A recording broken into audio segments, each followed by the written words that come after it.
phosphorescence, c'est par exemple ces stickers qu'on met dans les chambres d'enfants et qui continuent à diffuser une lumière verdâtre dans le noir. Ou encore les aiguilles des montres ou des pendules qui restent visibles dans le noir. Par contre, un matériau fluorescent n'émet pas de lumière dans le noir. Mais quand on l'éclaire, il émet une couleur très vive qui semble sans rapport avec l'éclairage. Et c'est bien le cas, car si on l'éclaire avec une source de lumière ultraviolette, appelée aussi lumière noire, la couleur devient encore plus vive. Comme par exemple pour les textes écrits avec des feutres fluo. Et aussi les dents naturellement fluorescentes, et les vêtements blancs grâce aux agents de blanchiment incorporés dans les lessives.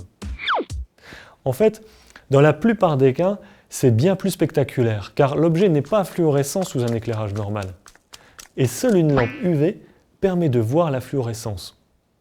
C'est le cas par exemple des marquages de sécurité des cartes de crédit ou des billets de banque, ou encore des pierres naturellement fluorescentes. Phosphorescence et fluorescence semblent donc vraiment très différentes. Pourtant, quand on y regarde de plus près, les deux phénomènes sont en fait quasiment identiques. Dans les deux cas, il faut éclairer le matériau, et dans les deux cas, le matériau réémet une lumière d'une couleur différente. La seule différence, c'est que dans le cas de la phosphorescence, le matériau continue d'émettre de la lumière si on arrête de l'éclairer. Pour comprendre ce qui se passe, il faut d'abord se souvenir que la lumière, c'est de l'énergie. La lumière est composée de petits grains d'énergie qu'on appelle des photons. Et l'énergie d'un photon dépend de sa couleur ou longueur d'onde. Si l'on suit les couleurs de l'arc-en-ciel, les photons sont de moins en moins énergétiques quand on se déplace du violet vers le rouge. Par exemple, le rouge est 2 fois moins énergétique que le violet. La matière est constituée d'atomes, et quand un matériau émet de la lumière, ce sont donc ces atomes qui émettent des photons. Quand un atome émet un photon, il dépense de l'énergie, et cette énergie, il faut la lui fournir. En général, on la lui fournit via l'électricité. Mais dans le cas de la phosphorescence et de la fluorescence, on fournit l'énergie sous forme de lumière. Un atome qui absorbe l'énergie d'un photon vert peut réémettre un photon vert. S'il perd un peu d'énergie en cours de route, il peut réémettre un photon jaune ou rouge, car ces photons sont moins énergétiques qu'un photon vert. Mais un atome qui absorbe un photon vert ne pourra jamais réémettre un photon bleu ou violet. Il ne possède pas assez d'énergie pour cela.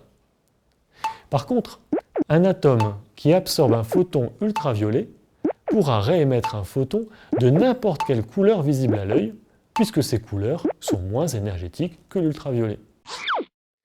Ces mécanismes sont liés aux propriétés quantiques du matériau. Ces propriétés découlent directement de la structure microscopique du matériau, en particulier la structure des atomes qui le composent. Elles nous disent notamment qu'il s'écoule du temps entre l'absorption de la lumière et sa réémission. Ce temps peut être très variable, depuis le millionième de seconde jusqu'à plusieurs heures. Eh bien, pour les matériaux fluorescents, ce temps est très court. Quand on coupe la lumière, les atomes émettent l'énergie qu'ils ont stockée en quelques millionièmes de seconde. Et donc, à notre échelle, ils sont inertes dès que la lumière est éteinte. Au contraire, pour les matériaux phosphorescents, ce temps est de plusieurs minutes et même plusieurs heures pour certains. Et donc, quand on coupe la lumière, il continue à émettre de la lumière pendant tout ce temps. Les propriétés quantiques du matériau nous disent aussi que la couleur de la lumière réémise dépend du matériau. Elles imposent notamment qu'un matériau ne peut pas absorber ou émettre une lumière de n'importe quelle couleur. C'est donc la structure du matériau qui détermine la couleur de la fluorescence. En mélangeant plusieurs pigments fluorescents, on obtient plusieurs couleurs, qui, en se combinant, donnent l'impression d'une lumière blanche. Eh bien, c'est le principe des tubes fluorescents et des lampes fluo compactes. Ici, l'électricité sert à exciter un gaz qui produit de la lumière ultraviolette, qui est ensuite convertie en lumière visible par les pigments fluorescents déposés à la surface du tube. Enfin, on ne peut pas parler de fluorescence sans évoquer la célèbre méduse Echorea victoria. Comme un tube fluorescent, cette méduse émet naturellement des ultraviolets par bioluminescence. Ces UV sont interceptés par sa protéine fluorescente verte, qui réémet par fluorescence une lumière verte. Le gène de cette protéine, incorporé dans d'autres protéines, a permis notamment de faire des progrès considérables dans notre compréhension de certains processus biologiques.